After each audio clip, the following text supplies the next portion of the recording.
Welcome back to Geek Channel 8. I'm Eric. And I'm Johanna. Today on the show, the 1979 James Bond film, Moonraker. So, you think you know your commercials. How about some of these? Shampoo for that lovely outdoor girl look. Just could be. Dog food? Those wonderful watches that keep the astronauts on the job. Oops. Sorry. And what about those airline promises? Well, stand by for a few surprises. They may promise you the moon. We deliver.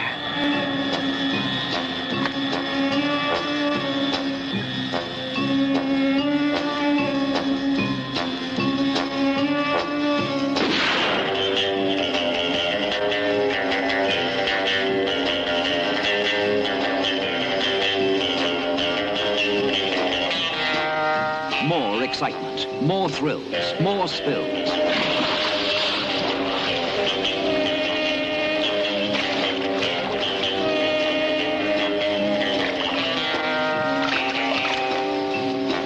And guess who's dropped in for a bite? Jaws is back. Mr. Bond, you defy all my attempts to plan an amusing death for you. Venice captures the romantic mood.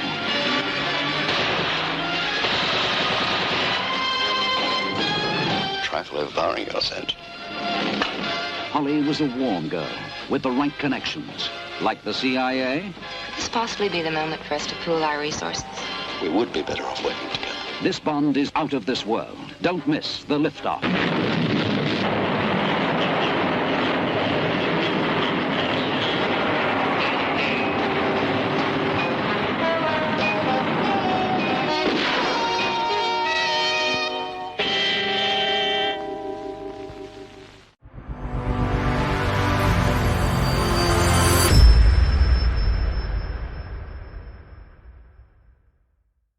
I just finished listening to Werner Herzog's latest book, The Twilight World.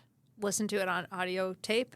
Reading, of course, is always best. But if you're an audiobook person, Herzog reads it himself, and his voice is incredible. And the way he reenacts some of the scenes of dialogue in the film makes it especially wonderful. But what the book is about is Hiro Onada, a Japanese soldier who defended a small island in the Philippines for 29 years after World War II. His mission was to guard this island and prevent the United States from taking over because it was in a strategic location that if the U.S. had occupied the island and used it as an air base, they would have been able to launch very successful attacks from there. So he had to make sure that the U.S. never established a presence.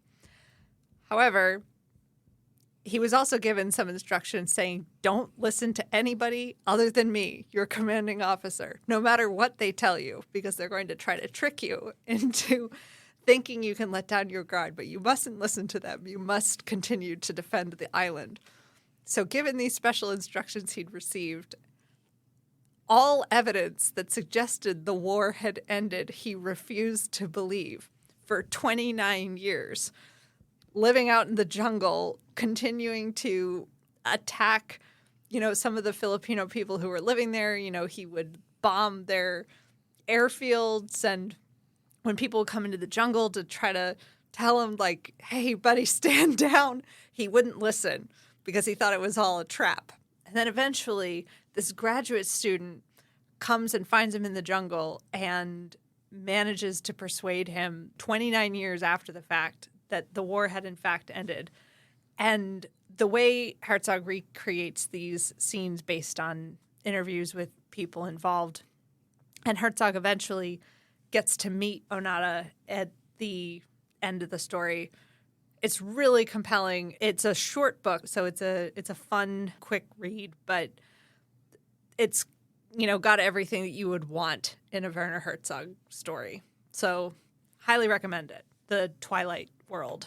The Twilight World. That's interesting. I'm not going to go into it again because I talked about it on the last podcast, but I have been listening to Dan Carlin's Hardcore History, interminably long coverage of the Pacific Theater in World War II called Supernova in the East.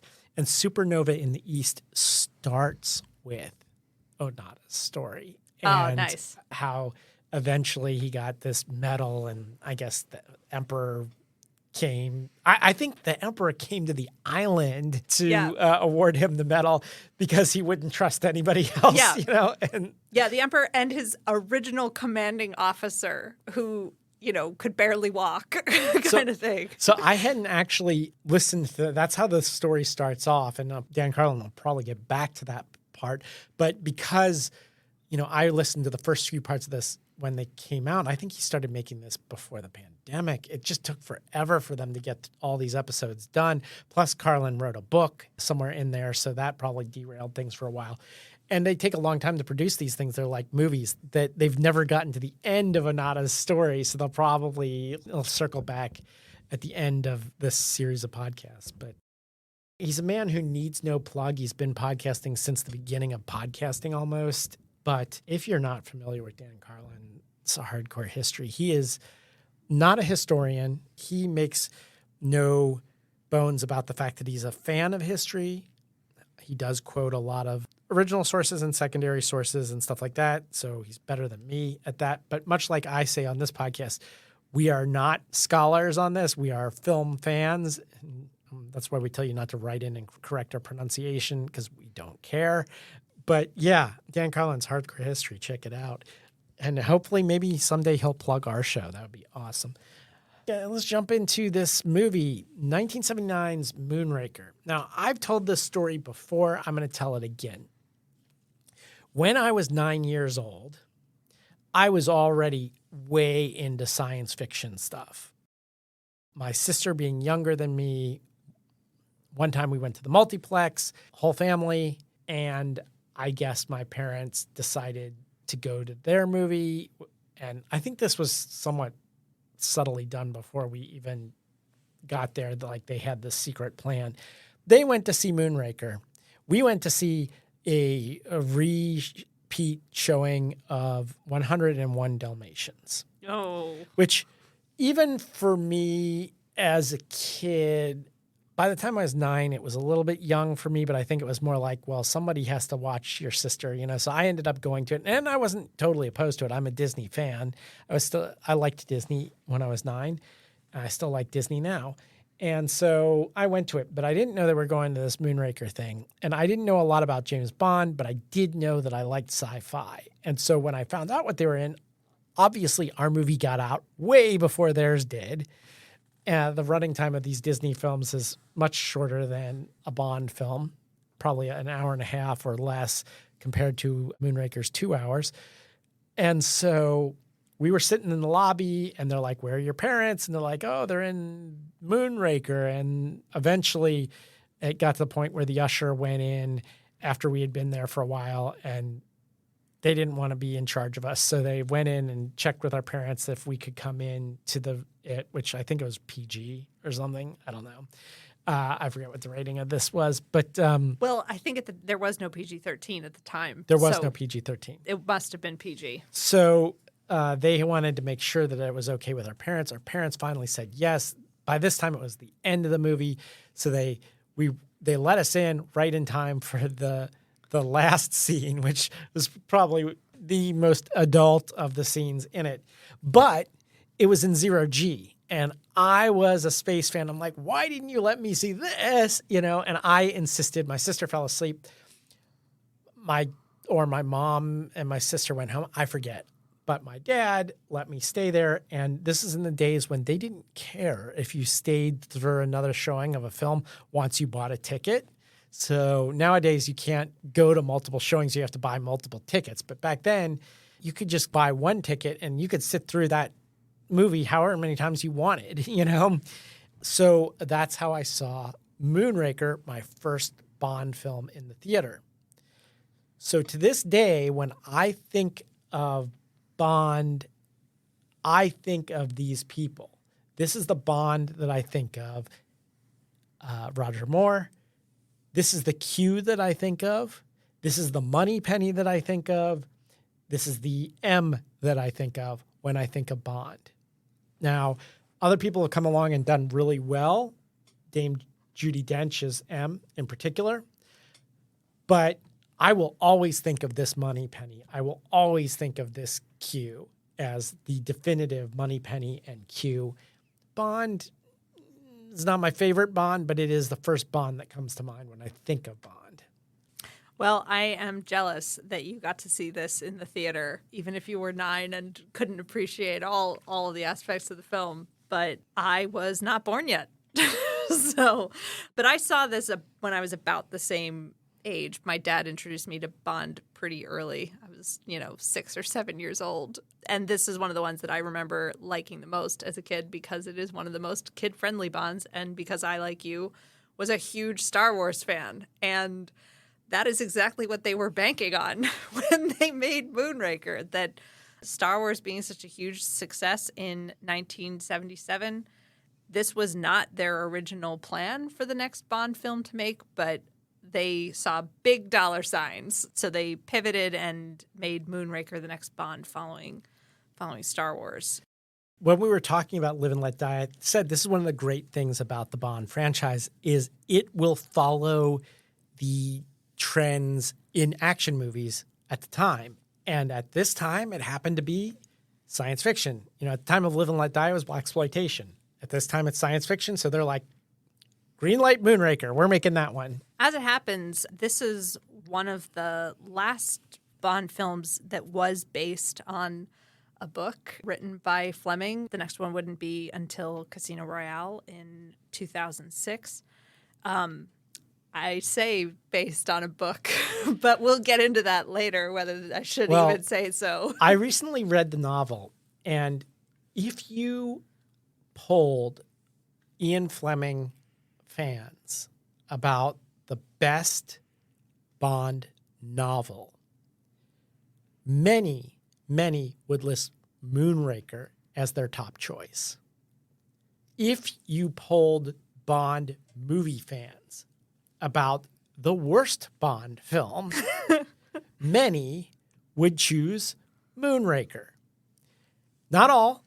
There are cases to be made for several other Bond films, and there are cases to be made for several other novels.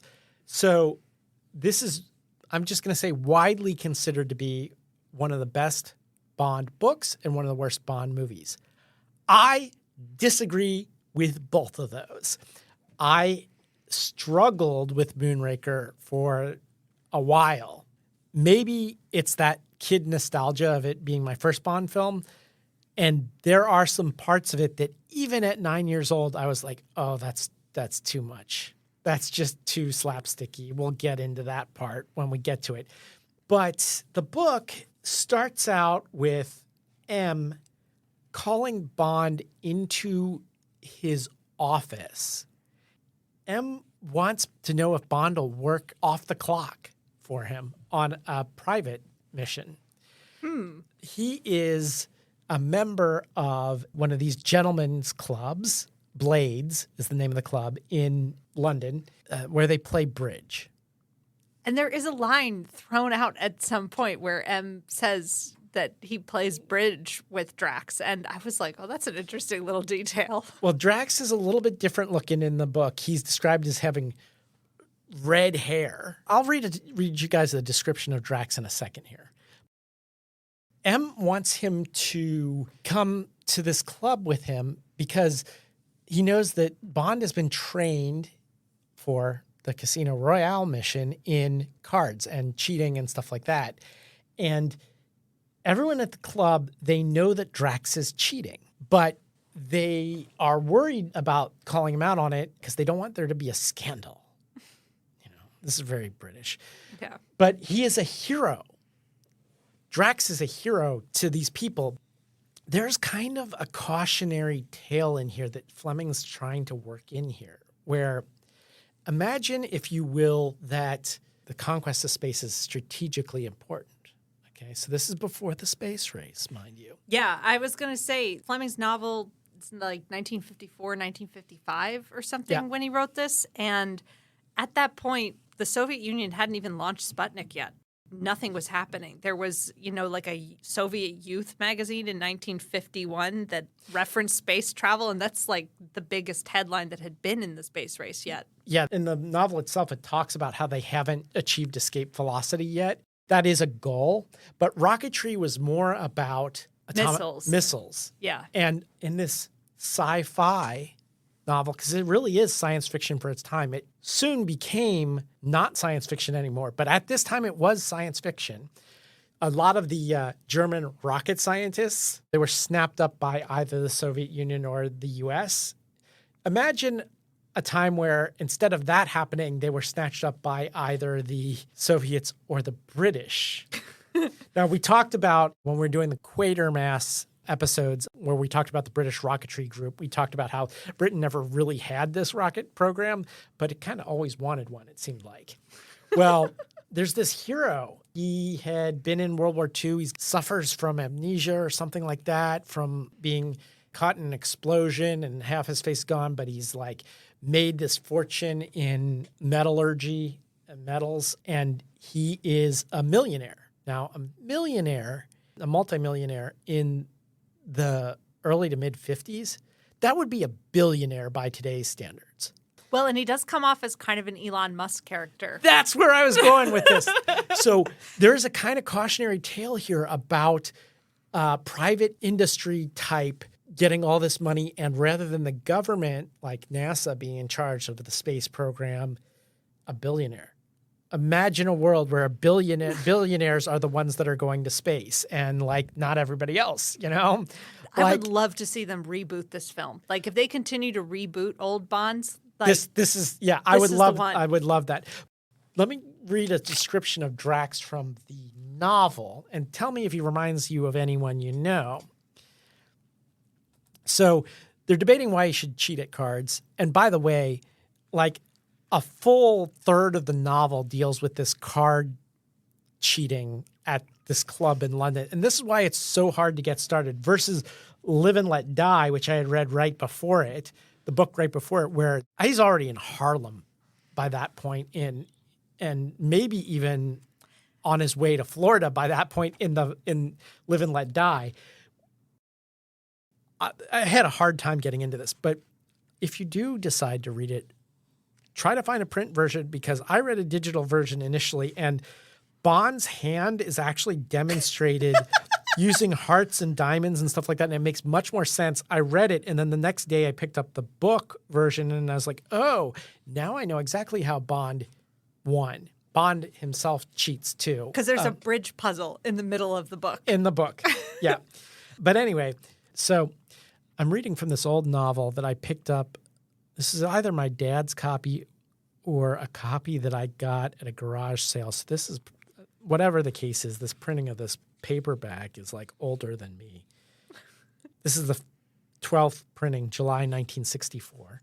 Here's what he says. So this is Bond trying to figure out, and we're a full 58 pages into this. All right, so this is, the whole novel's only 175 pages long, and this is page 58. So this is why I disagree with this being the best Bond novel.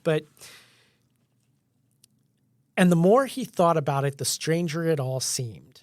Why should Drax, a millionaire, insert billionaire, a public hero, a man with a unique position in the country, remember red hair here, why should this remarkable man cheat at cards? What could he achieve by it? What could he prove to himself? Did he think he was so much a law unto himself, so far above the common herd and their puny canons of behavior that he could spit in the face of public opinion? Bond's mind paused. Spit in their faces. That just about described his manner at Blades. The combination of superiority and scorn, as if he was dealing with human muck so far beneath contempt that there was no need to put up even a pretense of decent behavior in its company. Presumably, Drax enjoyed gambling. Perhaps it eased the tensions in him, the tensions that showed in his harsh voice, his nail-biting, his constant sweating, but he mustn't lose. It would be contemptible to lose to these inferior people, so at whatever risk he must cheat his way to victory. As for the possibility of detection, presumably he thought that he could bluster his way out of any corner. if he thought about it at all. And people with obsessions, reflected Bond, were blind to danger. And then he goes into different types of people like kleptomaniacs and pyromaniacs and stuff like that. But what obsession was it that was consuming this man? What was the origin of the compulsive urge that was driving him down the steep hill into the sea? All the signs pointed to paranoia, delusions of grandeur, and behind that, of persecution.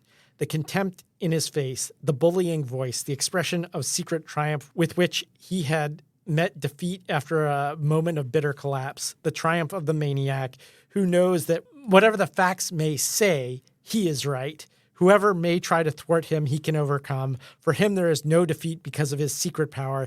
He knows how to make gold. He can fly like a bird. He is almighty. The man in the padded cell who is God. Does this sound like anyone you know? Yeah, well, it sounds a lot like Donald Trump. Does it not sound like he was writing about Donald Trump way back then? Frightening. That's really frightening. Yeah, talk about science fiction being real.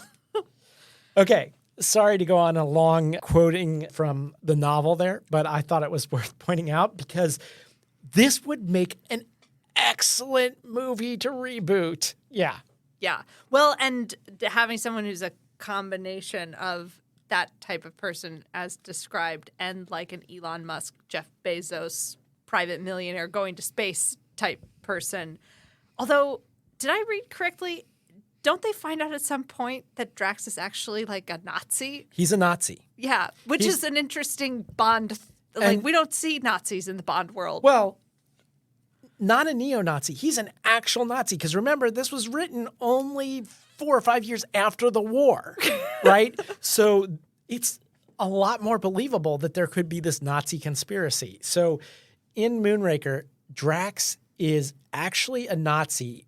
He and his unit had planned to blow up this Allied base, and he accidentally gets caught in the explosion, loses his memory. He was in disguise to plant this bomb in a British uniform, so they assume that he is British. He was raised before the war in British schools, so he speaks perfect English. Nobody doubts that he's English. He doesn't actually have amnesia, but he fakes it, and he slowly accumulates power in Britain. He becomes this multimillionaire, and then he recruits all these Germans, and they create this Moonraker, which is a rocket. And the original plan in the original novel is they're going to nuke London. But what's crazy about it is everybody's behind him. The BBC, the press, everybody loves him. He's this hero. He's saving Britain because Britain doesn't have nukes and Soviets do. And so there's this test firing that's going to happen. It's going to not have a warhead on it and be in the English Channel, but it's actually going to have a warhead and go for London. And the heroine is named Gala Brand, and she is working for, to make things less complicated, let's just say Scotland Yard. Okay, she's essentially working for MI5. I don't want to get into the fine gradations of what MI5 does and what Scotland Yard does and whether they're the same or different. There's some overlap there, but basically she is an MI5 agent. And then another agent is killed. So MI5 has their person in there, and that's Gala Brand. And another department has a person in there, and that person is killed because Drax's people find out that he's a spy. And so in order to replace them, that department asks M if they know anyone. They're like, we need someone that speaks German. We need someone that is familiar with the Russians. And they're like, I got the guy for you, and they send Bond.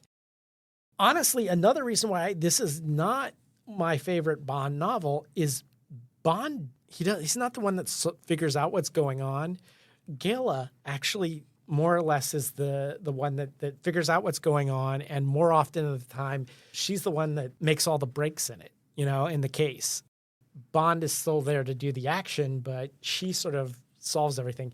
And what's really interesting for a Bond novel is that, they go through all this same death trap type stuff where they're going to be caught in the exhaust of the rocket taking off and they hide in an air vent and all of that jazz. But there's scenes where they have to huddle together. Their clothes are scorched off. There's another part where they're like in the shower together. He saves her life. She kisses him or something like that. You think they're going to end up sleeping together. Again, Bond does not sleep with her. What happens at the end is he meets her in the park after it's all over. And even M says, you two go off on a holiday together, whatever. She meets him in the park with her fiance. She laughed. I'm sorry, I can't oblige, but there are plenty of others willing to be picked. It's a reference that they talk about roses being picked.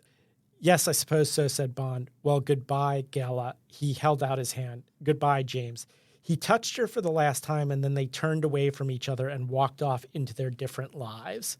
And that's it, which is really different for Bond, too. But kind of a cool ending. I mean, I actually liked that a lot. It was kind of cool. Anyway, very different. And it had to be very different because the idea of surviving Nazis, there were pretty aged by already. 1979. Even by 1979, which... Let's check this against Raiders of the Lost Ark. It would have been a little too much to combine space and Nazis and not be ripping off Steven Spielberg. But the Drax in the film does have some Nazi-like characteristics. Yeah. Well, it's funny. They almost got Spielberg to direct the film. Spielberg actually offered to direct Moonraker. Would have been fun to see Spielberg and George Lucas together on this project. Spielberg was excited about doing a Bond film, and Lucas said to him, forget Bond, I got something better for you. And that would end up being Indiana Jones. Raiders of the Lost Ark. Yeah. Yeah. Well, it worked out, I think, although, some of the direction maybe could have benefited from an expert hand. But I'm going to go into some of the more details of the behind the scenes as we explore the film. But the one thing I wanted to note, you probably guessed that the budget for this film was a lot bigger than previous Bonds, given the sizes of the sets that they had to produce and the special effects involved. Moonraker cost $34 million to make. Let's just remember, Live and Let Die was like 7, and Spy Who Loved Me, which was the film immediately before Moonraker from 1977, was half of Moonraker's budget. They took a big leap. Yeah, but we have to mention one mitigating factor there, which is that there was rampant inflation in the 1970s. Well, and because of that, they actually ended up making this film a co-production with France. And I didn't know this was a thing, but in the 70s, there was a lot of interest in the European film industry and the British film industry having a little bit more cross-pollination. So as part of this Anglo-France film treaty, this film was one of the films during that time that fell under this treaty. So like a good portion of the film was made in France, which explains why Drax's estate looks like a little baby Versailles. It was a chateau in France. Yeah. Which they pretended had been airlifted to California or something. But that was definitely filmed in France. So yeah, and I don't know how you would say his name. Michael Lonsdale was himself a French actor. Well, and they had originally were going to cast James Mason as Drax. That was their plan, but then they had to cast a French actor as part of the conditions of this agreement. And I would say he was one of the highlights of this film. Yeah, I thought he was great. And James Mason would have eaten the scenery all over the place. I thought actually the casting of Drax, like he was not too over the top, kind of perfect at this. But they managed to keep the film affordable by partnering with France on it because it was so expensive to film in Britain at the time. And actually 55% of the film is owned by the French studio they worked with. Only 45% of the film is owned by Broccoli. Not very much of the film was made at Pinewood Studios, really just the interior of the cable cars, those scenes, which I assume had a blue or green screen behind it for the mountains, and the space battle exteriors were filmed at the soundstage at Pinewood. And that's pretty much it. And then the rest of it was filmed there are scenes in London and recognizable cities like Venice where it had to be filmed there. But pretty much everything else is filmed in France. Speaking of the sets, when it comes to set decor, we're not at the 80s yet, but the 80s look is starting to come in. So now gone are those horrible greens and browns and simulated wood paneling, and now we get the high-tech 80s. Even that broccoli title sequence is in reds and blues, colors I really associate more with the 80s than the 70s. And you get a lot of white furniture and a lot of black and white, but yes, you do have the beige in the clothes starting to come in too. Yeah, we if we want to revive our Ask a 14-year-old segment, my son watched Moonraker with me because it was my birthday last week, and I decided this is what I wanted to do. I wanted everyone to sit and watch Moonraker with me, like the way I did when I was a child. And my son couldn't believe the intro sequences because he's more used to the newer Bonds where, there are silhouettes of naked women, but it's not anything like what it is here, nor the fembot-like entourage of lady astronauts that Finn was just beside himself. Like, what is this? So he enjoyed that. Oh, yeah. The film ended up grossing about $210 million, making it United Artists' highest grossing film at the time. So well worth it, even if it didn't have the critical success of previous Bonds. I want to give this movie, people diss it a lot, but there's some things I want to really give it credit for. And one is this thing opens with the space shuttle hijacking. And this space shuttle, they did their homework. Because this space shuttle being ferried by plane is something that actually would later happen with the space shuttle. They have a frickin' space shuttle, and it looks just like the space shuttle, and it takes off with the booster rockets, with the 3 rockets, and stuff like that. Despite the fact that it predates NASA's space shuttle program. By years. By years. So this came out in 1979, which means they started work on it at least in 1978, maybe even earlier. The first shuttle launch wasn't until 1981. So they did their homework on this whole space shuttle thing. Well, some of their homework was hiring NASA as actual consultants on the film. Okay. NASA did review the scripts. I don't know how involved they were in the special effects, but they did have actual rocket scientists on board. Still impressive. I mean, maybe NASA got their ideas from Moonraker, not the other way around. Pretty soon after that, Bond is hired by M to investigate. And while en route, he is attacked. And we get to bring back one of our favorite villain henchmen. Shark meter. Jaws. We get Jaws back in this film. Apparently a huge hit after his previous appearance. So there's an amazing skydiving scene. We should say that Jaws was in The Spy Who Loved Me. Yes. Which, previous to this. And playing a much more serious villain in Spy Who Loved Me. Here he is almost a caricature of that character. Starting with showing up in the middle of this hijacking. Bond's on the plane. He thinks he's, en route on his mission. And then it turns out everyone else on the plane is evil. And they're going to take their parachutes and leave Bond to go down with the damaged plane. But Bond jumps out of the plane. No parachute. He's like, nah. Well, he gets pushed out. Yes, by Jaws. Then he goes for the other guy's parachute. Struggle and get the parachute away from the other guy. Well, and I wasn't thinking about this while I was watching it. I was too busy thinking like, oh, I wonder how they did the shots where it's clearly Roger Moore, like, on the soundstage. But there are a number of sequences where there are characters who seem to not have parachutes. And obviously, like, they wouldn't have let them not have parachutes. So how did they make it look like that? But they built apparently special parachutes that were underneath their clothes and would erupt out, and they designed them in a special way so that the camera people who were also skydiving right next to them wouldn't get hit with the parachute when it went off. A lot of effort went into making this scene. They had to do like 90 different jumps in order to get all the shots they needed. Yeah. Just unbelievable. So basically he ends up getting the parachute. The other guy dies.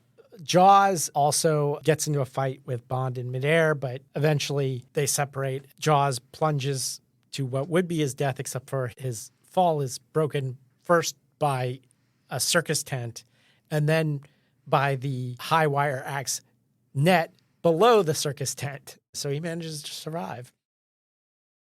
Bond, meanwhile, goes to Drax Industries. Yep, in California, which California is portrayed in this film as a land of like gorgeous babes.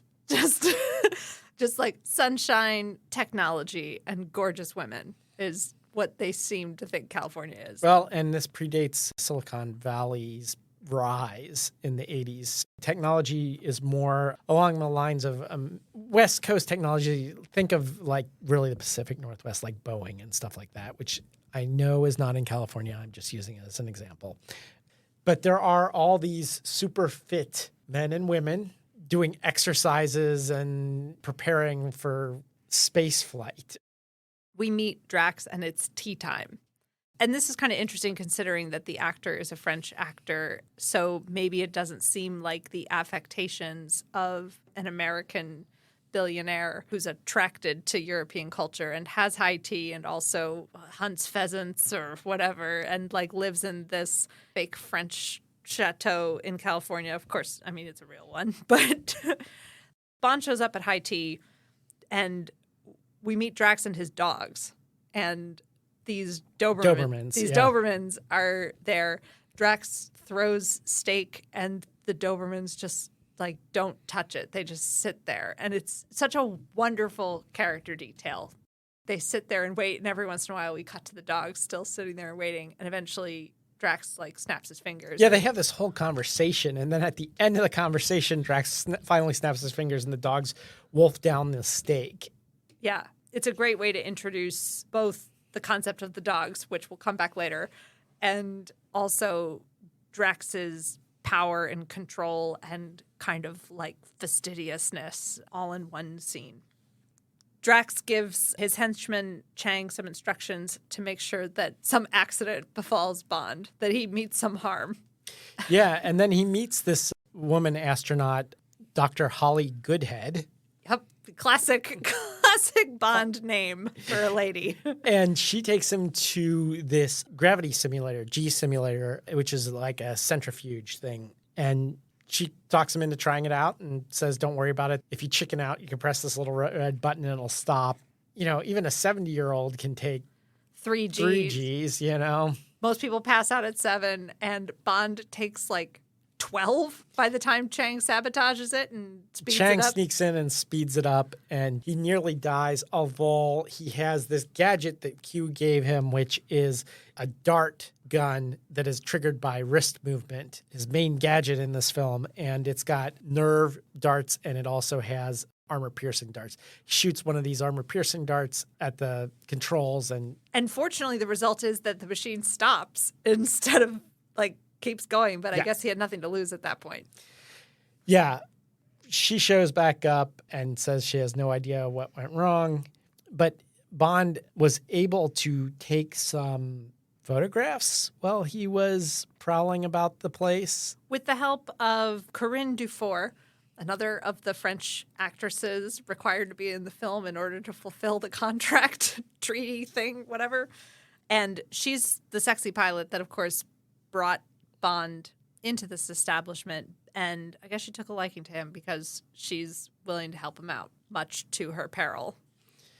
So this was one of the things that Finn pointed out as like this is hysterical that this is even in there. But in the scene where Bond seduces Corinne Dufour before then doing his classic move of like seduces a lady and then gets her to give him information, she says something about like, you know, my mother made this list of things that I shouldn't do on a first date. And Bond is, you know, like, oh, really? And then there's some flirting back and forth. And at some point, Bond says, like, well, whatever happened to that list that your mother made? And she says, I never learned to read. In this, like, sexy voice, like it's an accomplishment or, you know, a turn on or something. And Finn was like, what is this? Like, how has I never learned to read? Come on. Anyway, sorry, I had to include that because it was just like one of those lines in this film that sticks out as like wait, what? Yeah. When he takes these photos, he discovers that there's some sort of glass vials that are being manufactured by one of Drax Industries' subsidiaries in Venice. And there's our clue. Now to our next location, but not before Drax has Corinne killed by his pet dogs Yeah. in a dramatic slow-mo chase scene through the forest. Yeah. There was a whole bit where he was out hunting with the dogs, and when the hunt's over, they sound this horn, and it's the Spoke Zarathustra from 2001. Yeah. So it's one of a few callbacks to other science fiction films. And we should mention that Drax makes his second attempt on Bond's life during this pheasant hunting scene, that he's got an assassin in the treetops, and he convinces Bond to take one of the guns, the shotguns or whatever, hoping to distract him from the fact that there's an assassin there. But Bond shoots toward the trees. Drax says he missed, and this guy falls out of the trees. And I'm not sure what Bond's comeback was. Something like, "Did I?" And like, anyway, he travels to Venice. Venetian glasses, world renowned, and so we get a tour of a glass blowing facility and see various stuff there. But he follows someone to a backroom area where they punch into a keypad, the infamous 5 tones from Close Encounters. Yes. So hopefully Spielberg was happy about that. He didn't direct this Bond film, but there was a reference to one of his movies anyway. In here, he discovers that they are manufacturing nerve gas to be put in these hexagonal vials. There's an accident, and he observes the nerve gas killing the workers in this factory, but not, I don't know if he notices or not, but we as the audience notice that the mice in a cage here do not die, only the humans. There are some really great fight scenes and things that happen in Venice. There's sort of a chitty chitty bang bang moment when the gondola boat turns into a car. This is a bridge too far for me. This is one of the worst. This is why people hate Moonraker, and I get it. It made me squirm in my seat when I saw it. It gets way too slapsticky. Bond has some kind of gondola that turns. He wears the hat. He wears the gondolier's hat. I mean, it gets very silly. It gets super silly, and he drives it up on land, and it's. However, the fight scene in the glass museum, awesome. Like, there is something very satisfying about watching expensive glass things get broken. Yeah, Drax's other henchman, other than Jaws, that we didn't mention is Chang, and Chang knows kendo, and so he has a kendo sword. Just so happens that there's a glass sword in this glass blowing place, and Bond uses that. They fight. It's a great fight because a lot of glass gets broken. We talked about fight scenes. Do we want to talk about the Skyway? They end up in Rio. Yeah. And Jaws is on their trail. There's a great line when Bond meets his next Bond girl, and he says, "How do you kill 5 hours in Rio if you don't samba?" And they find ways to do that, but then they also go out in the streets, and there's like a big festival happening and Carnival. Carnival. Yeah. And they run into Jaws again there. Jaws in like a really creepy clown outfit. Yeah. But they manage to get away. The crowd sort of helps them escape, but they run into Jaws very quickly again on this cable car where Jaws breaks one of the cables with his amazing teeth. If you have comments on the cable car, go for it, but there's a moment right after that we have to talk about. Go to the moment after it. Okay, so I'm curious. I want our writers to write in to us and let us know if you remember whether the girl that Jaws meets after the cable car scene has braces or not. This is a classic Mandela thing. Exactly. And I was watching it this time, and there was this scene coming up, and, she's flirting with Jaws, and my husband says, "What is going on here?" I'm like, "Oh, just wait a second. It's all going to be explained why they're attracted to each other." And then she smiles at him, and she didn't have braces. And I was like, You fell for the Mandela. I knew about the Mandela effect with this thing, so I knew that she didn't, and I knew that it was a thing that everybody misremembers. I didn't remember that this was one of those Mandela effect things, and so when she smiled and didn't have the braces, I was like, wait a minute. And I had to do all sorts of research. There are fan theories out there. And I thought I remembered that too, but I had heard since the last time I watched Moonraker, I read about the Mandela effect, and this particular thing being one of them. And I was like, wait, I thought she had braces too. So I knew that was coming up and I knew that she didn't, but I knew that at one point in the past, I had believed that also. Yes. And so for those of you who don't know about the Mandela effect, it refers to something in like the 80s when everyone was convinced that Nelson Mandela had died in prison and it hadn't happened. Like he didn't die until 2003. But everyone like insisted they remembered in the news that Mandela had died. Yeah, this was common. I think I had that false memory. Yeah. Anyway, so this is another one of those things where there is this collective false memory of this female love interest of Jaws having braces and she doesn't. Anyway, please let us know your thoughts. Maybe you remember that there's a secret, TBS Superstation broadcast of Bond where she had braces and that it's just been corrected out of the record, but let us know. Anyway, moving on to our next set piece. Well, let's get to space. They stow away aboard one of the Moonrakers. There are 5 or 6 of them, and they're being sent up to what we find out is a base in space. When they get there, this is when we find out Drax's full plan. He is going to launch these globes filled with nerve gas that it can kill 100,000 people. And only people. Specifically just humans. Basically, he's like a Nazi, and he's going to have his superior race, these astronauts that have been all handpicked for being perfect, and he's going to start this new master race world. This is when Jaws and his love interest here, Dolly, realize that doesn't include them, and so they switch sides, and there's a fight aboard this space station. There's a jamming or cloaking device over this whole space station, so none of the nations of the world can actually detect it. And Dr. Goodhead and Bond sabotage that, and then suddenly everybody sees it. Now, I wanted to call attention to this scene because there's a scene where the Americans and the Russians are talking on the phone, and the Russians say they're going to blow this thing up. They think the Americans are behind it.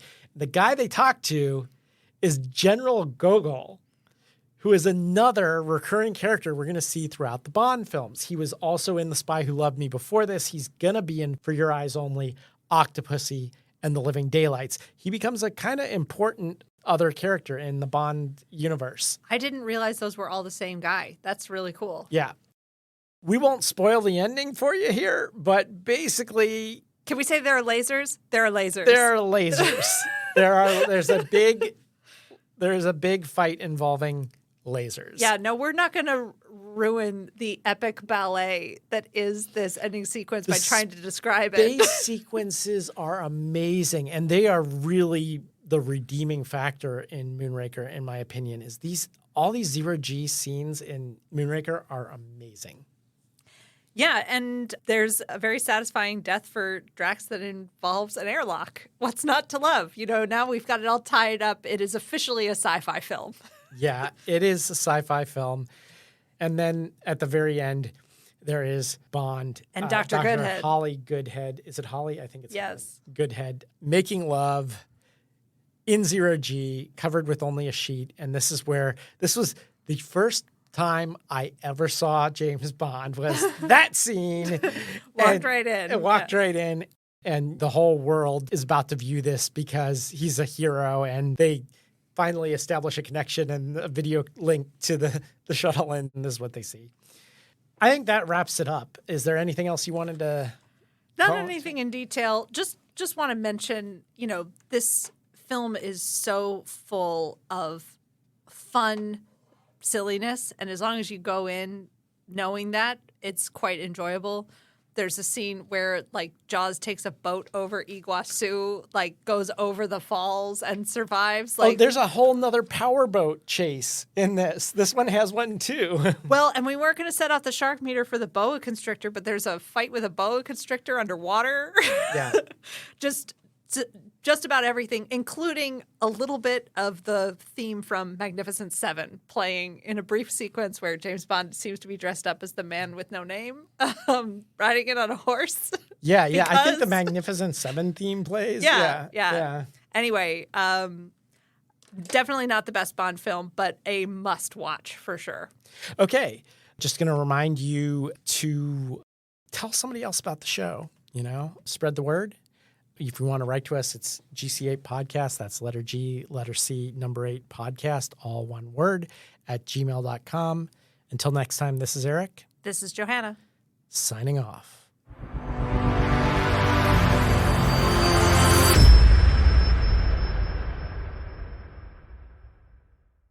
I never learned to read.